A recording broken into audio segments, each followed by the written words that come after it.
Zdenek had never seen an asteroid like this one, and he had seen a lot.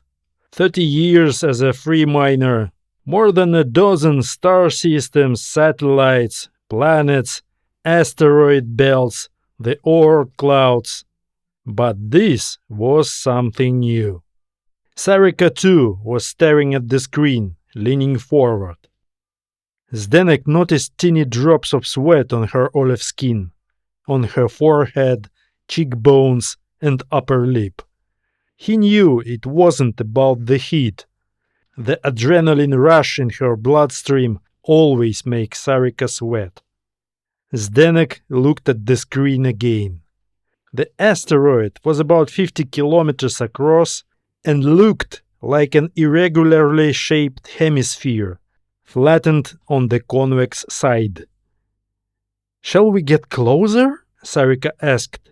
"I think we should scan it, but we are out of range here." Zdenek checked the distance. 680 kilometers. The effective range of the neutron scanner didn't exceed 200 clicks.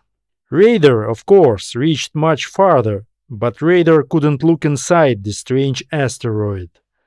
The radar indicated that it was safe to approach the hemisphere.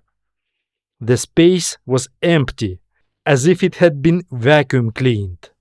Not a pebble, not a speck of dust, not to mention larger debris. Considering that they were technically in the outer ring of a gas giant, that was surprising. "Okay," Zdenek said firmly. "Let's have a look." Sarika looked directly at him, narrowing her eyes. "Don't you have any curiosity?" he asked sharply. "I do," Zdenek said, flicking the switches on the console. "I just don't get paid for it." The ship shuddered gently as the geosectors kicked in. Zdenek touched a few more sensors and felt the acceleration gently push him into the anatomical foam of the berth.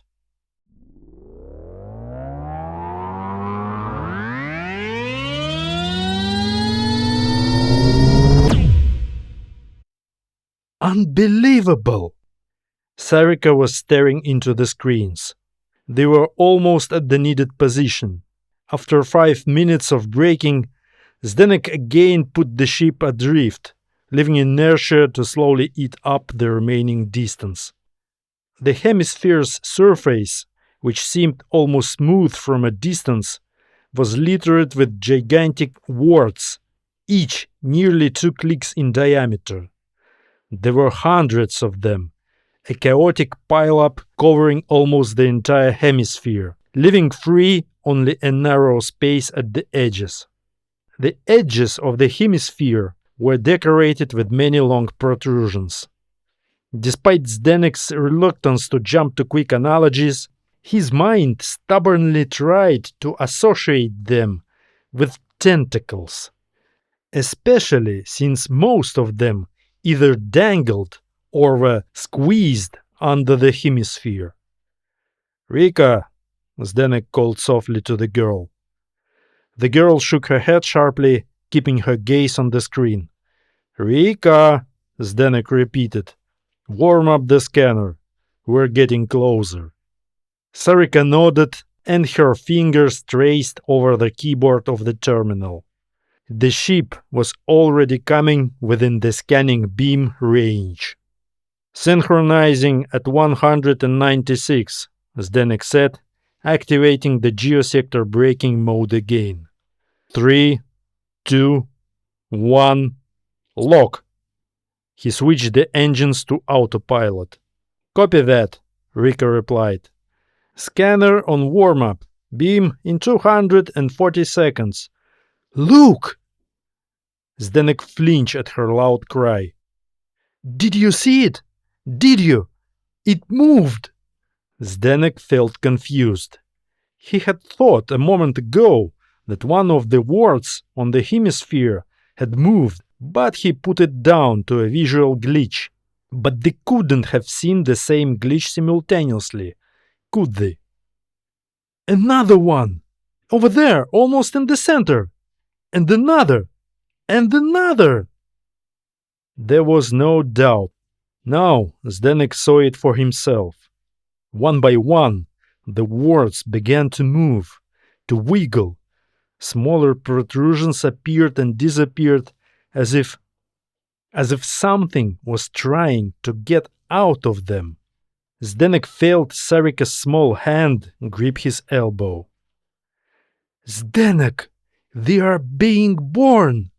This thing is alive, and it gives birth! He stared at the girl incomprehensibly. Back home on Ganymede, we had a large library of educational films from Earth, Sarika said. We used to watch them when we were kids. There was an animal, the toad, with such a strange name. Pipa. She carried her eggs on her back, and then her babies hatched from there. Zdenek, that's her. They are being born. Look! One of the warts burst, parting with uneven petal edges, and the small, only 1 kilometer in diameter, half-sphere with furry edges, a miniature copy of what they had recently thought was an asteroid, sprang out into the cosmic vacuum.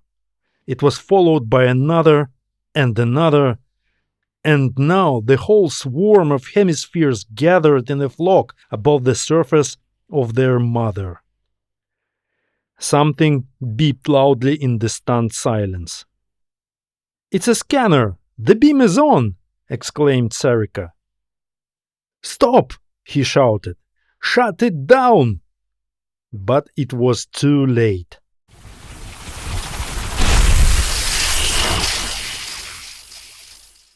A beam of high-energy particles, accelerated to hyperlight speed, stabbed into the very center of the flock of freshly hatched space jellyfish.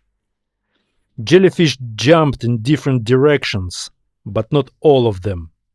Several hung lifelessly, slowly settling onto the large hemisphere, drawn by its gravitational field. The hemisphere's surface also rippled faintly, but the center, the part that had been struck by neutron beam before Sarika hit the off button, remained perfectly still. Zdenek and Sarika stared at the screens in silence. After a few moments, Sarika said, "It's a nest. Do you understand now why there isn't even dust here? She cleaned the space because it's a nest, a birthplace. And we..." Sarika closed her eyes. Zdenek opened his mouth to reassure her, but suddenly the mass detector started screaming. Something with a monstrous mass, several times the estimated mass of the mother jellyfish, was closing in on them, closing very fast. Zdenek looked at Sarika. "I've seen those school films too," he said. "I don't know about the toads, but in many other species, the male often takes care of the female and her offspring. A big, strong male." Suddenly, the screens went dark all at once. A massive shadow covered the gas giant, the mother with her offspring, and the entire sky. The male came to protect his family. A big, strong male.